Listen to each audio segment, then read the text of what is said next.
Dahil siguro may mga panahon na yun, ayaw mo na rin, di ba? Ayaw mo na rin, di ba? Pero hindi ko pwede mga kapatid. Well, I'm sorry to tell, yung mga bagay na talagang nandoon na. You have to pray, manalangin ka. Now, I'm telling, yung papasok pa lang, Brad. Ha? Be wise, Brad. Be wise. Bakit? Ano mangyayari to? Kasi kung magkaroon ka ng pagkakamali, magpaparoon. Walang ayawan pa. Then death. Yun na yun, mga kapatid. Pero, kaya nasabi ni Stephen, no? Paano yung time?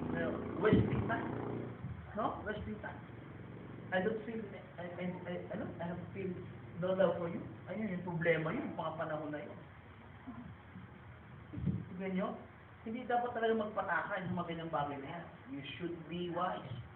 So, ngayon nga, tinuturo ko mga kapatid, kailangan meron tinatawag na intelligence report. Kailangan muna kung ano talaga yung babae niya. Tignan nyo, minsan may mga pagkakataon na baka may lahi na baligyan. Lalabas dito sa maging anak mo. See?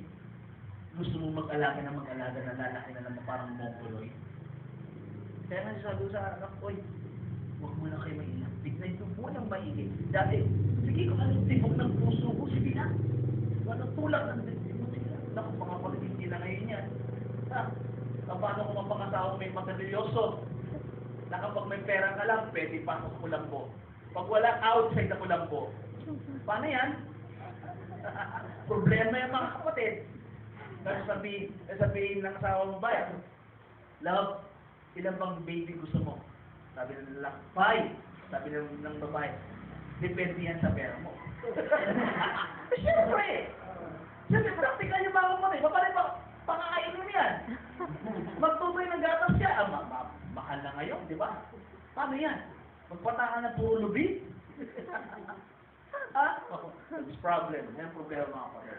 Di ba? So, mahirap yun. Okay, balik tayo sa mga kapatid. Ang sinasabi sa mga kapatid, yung susundin mo, kasi bakit? Unang-una mga kapatid, merong problema dito. May Satan attack. So, bibigay niya. Kung gusto naman kami niya, bibigay. So, I know you can stop out. Simple lang. Konti lang naman. And I tell that stop. Hindi na ako interesado. Ayaw ko na. So, that's why. Okay. So, ito pa problema mga kapatid. Yung atake niya ni Satan, tapos ito pa, sa church, hindi ka pa active. Ano pa ngayon malalaman mo? Ano pa paano tutulungan ka ngayon dyan? Ito lang yung problema. Kaya nagkakaroon ng pag-iwalay yung mag-asawa. Yan ang hirap doon.